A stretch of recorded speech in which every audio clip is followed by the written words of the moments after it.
వ్యాధులు బాధలు నశింపచేసే వృద్ధాత్యుని దర్శనం. ఆరోగ్యం భాస్కరాదిత్యేత్. ఆరోగ్యం భాస్కరాదిత్యేత్ అంటుంది శాస్త్రం.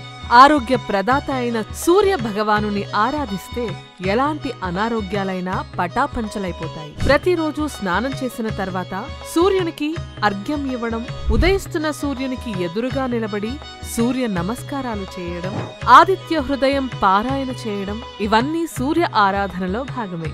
అయితే వారణాసిలో వెలసిన ఈ స్వామిని దర్శించుకుంటే ఎంతటి మొండి రోగాలైనా తొలగిపోతాయంట.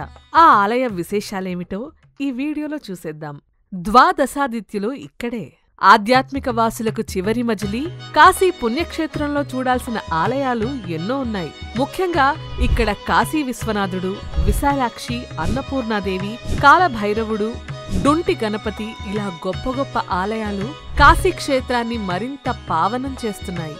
ఈ క్షేత్రంలోనే వెలసిన ద్వాదశ ఆదిత్యులను తప్పకుండా దర్శించుకోవాలని అంటారు.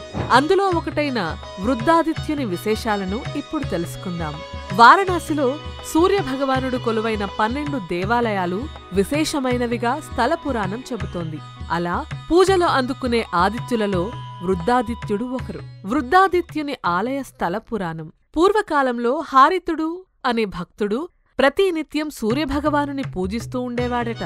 కాలక్రమంలో వృద్ధుడైన హారితునికి అప్పటి వరకు చేసిన సూర్య ఆరాధనతో సంతృప్తి కలుగలేదంట. ఇంకా సూర్యుని ఆరాధించాలన్న తపనతో అతను యవ్వనాన్ని ప్రసాదించమని సూర్యుని వేడుకుంటూ కఠోర తపస్సు చేశాడు. హారితుని తపస్సుకు మెచ్చి సూర్యుడు ప్రత్యక్షమయ్యాడు. అప్పుడు హారితుడు సూర్య ఆరాధన కోసం తనకు యవ్వనాన్ని ప్రసాదించమని వేడుకుంటాడు. సూర్యుడు అతనికి యవ్వనాన్ని ప్రసాదిస్తాడు. ఆ ప్రాంతంలో వృద్ధునిచే పూజలందుకున్న ఆదిత్యుడు కాబట్టి అక్కడి సూర్యునికి వృద్ధాదిత్యుడు అనే పేరు వచ్చింది. వృద్ధాదిత్యుని దర్శన ఫలం. కాశీలో వృద్ధాదిత్యుని దర్శించుకున్న వారికి ఈతి బాధలు, మొండి వ్యాధులు నశిస్తాయి. అంతేకాదు ఈ స్వామిని ఏ కోరిక కోరుకున్నా 3 నెలల్లో ఆ కోరిక నెరవేరుతుందని శాస్త్రవచనం. అందుకే కాశీకి వెళ్లిన వారు తప్పకుండా వృద్ధాదిత్యుని దర్శించుకోండి. మంచి ఆరోగ్యంతో పాటు అభీష్ట సిద్ధిని పొందండి. ఇలాంటి మరిన్ని ఫేమస్ టెంపుల్ స్టోరీస్ ఇంకో వీడియోలో చూద్దాం. ఓం సూర్యదేవాయ నమః.